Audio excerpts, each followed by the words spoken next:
Well, I describe myself pretty much as a fiscal conservative, in the sense that I don't believe that we in wasting money or resources. I made it because I worked down there, and I think irrespective of your background, ethnic background anyway, I think you can get your point across and be successful if you work at it hard enough. I don't think a lot of people do adequate homework on legislation.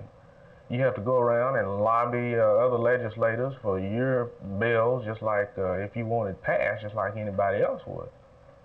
I don't have any problem dealing with any people, regardless of their background. It never really passes my mind. And Paul has been very, very willing to communicate openly with me and with others, and hopefully I've been the same way. And so I think that anyone can be effective if they will open their minds to communication. This is all day long. They call him Simba, after the African lion who lurks in the tall grass and ambushes his prey without warning. The nickname is not entirely in jest.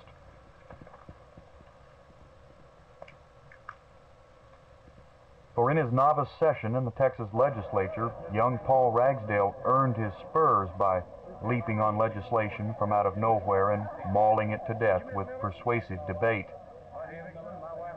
But Ragsdale's debut in politics was distinguished by more than his uncanny knack for killing bad bills. He passed some bills too, some controversial bills that most folks thought would never make it. Like the one creating single-member districts for the Dallas School Board, or the one creating an equal employment agency in state government. He's reasonable, and he has a great sense of knowing what's possible, and for possibly bargaining or for his helping his position along, he might take what seems to be an extreme position at a time, but he really has a sense of what's possible, and he moves toward it. Okay. That's my folks' place over there. I used to grow cotton around over there and all around. Ragsdale has been able to succeed where other black politicians have failed because he understands that political clout for blacks isn't going to come from uncompromising rhetoric, but from knowing how to play the white man's political game and play it well. It was a long haul from this tiny three-room schoolhouse in the black community of Mount Haven to the floor of the Texas House of Representatives.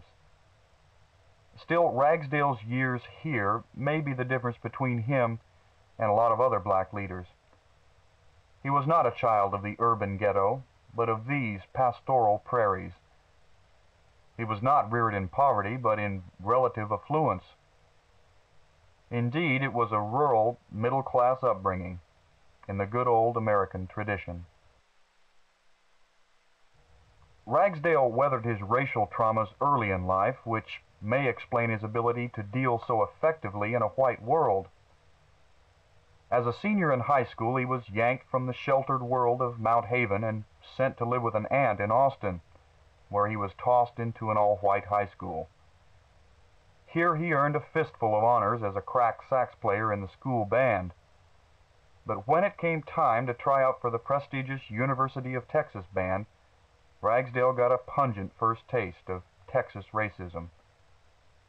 The white high school seniors were all invited to try out. The blacks were not. We didn't know anything about politics.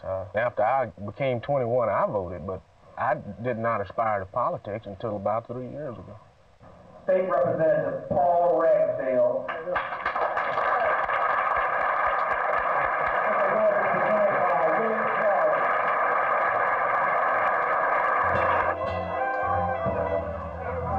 Curiously, Ragsdale is one black politico who's made it, who hasn't yet been tabbed an Oreo or an Uncle Tom. Perhaps his day will come, or maybe it won't, because while moving comfortably in establishment white circles, a necessity in his trade, he leaves little doubt that Paul Ragsdale is black.